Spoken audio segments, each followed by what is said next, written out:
शहर जगमगाता है, नए साल के आगमन का जश्न मनाते हुए रोशनी का सागर।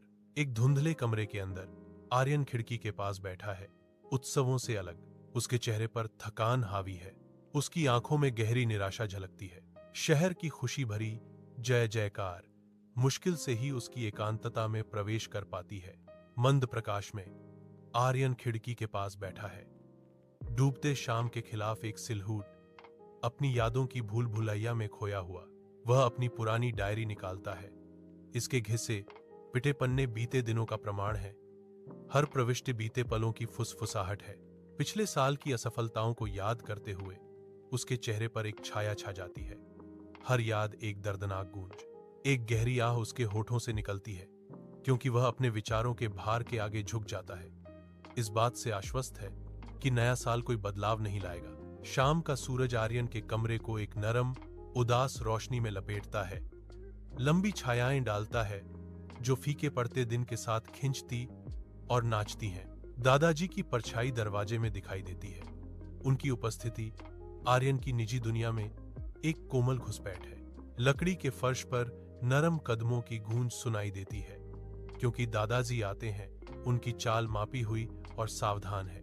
एक हाथ मौसम से प्रभावित और दयालु आर्यन के कंधे पर टिका है।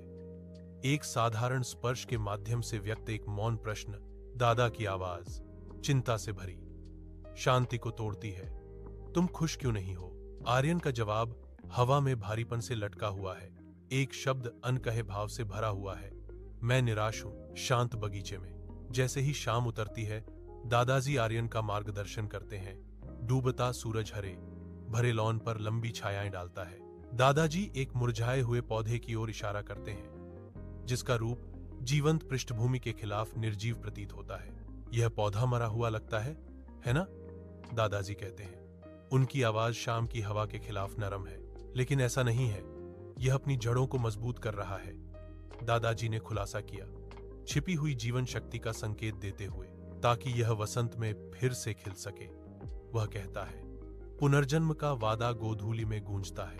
अपने कमरे की शांति में आर्यन गहरी सोच में डूबा हुआ है, जो अपने दादा की विरासत के भार से जूझ रहा है।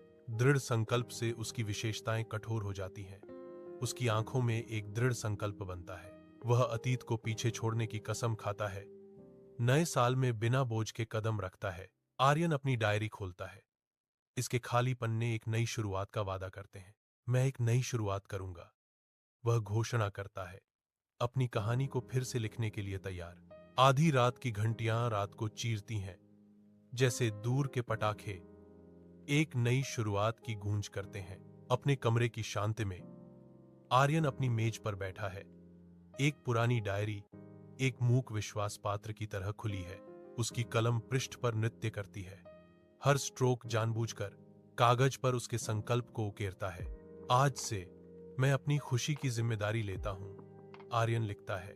रात में फुसफुसाया गया एक वादा। पिछला साल एक सबक था और नया साल एक नया अवसर है। वह आशा से पृष्ठ को सील करते हुए समाप्त करता है। शहर 1 जनवरी को जागता है, जो सुबह की हल्की रोशनी में नहाया हुआ है। आर्यन एक ताजा मुस्कान के साथ जागता है। उसकी आंखों में नई उम्मीदें चमक रही हैं। वह शहर की ओर देखता है। एक गहरी समझ जड़ें जमा रही है। साल बदलने का मतलब सिर्फ तारीख बदलना नहीं है, आर्यन बताता है। यह मुझे एक और मौका देने के बारे में है। उसे एहसास होता है, आशावाद से भरा हुआ।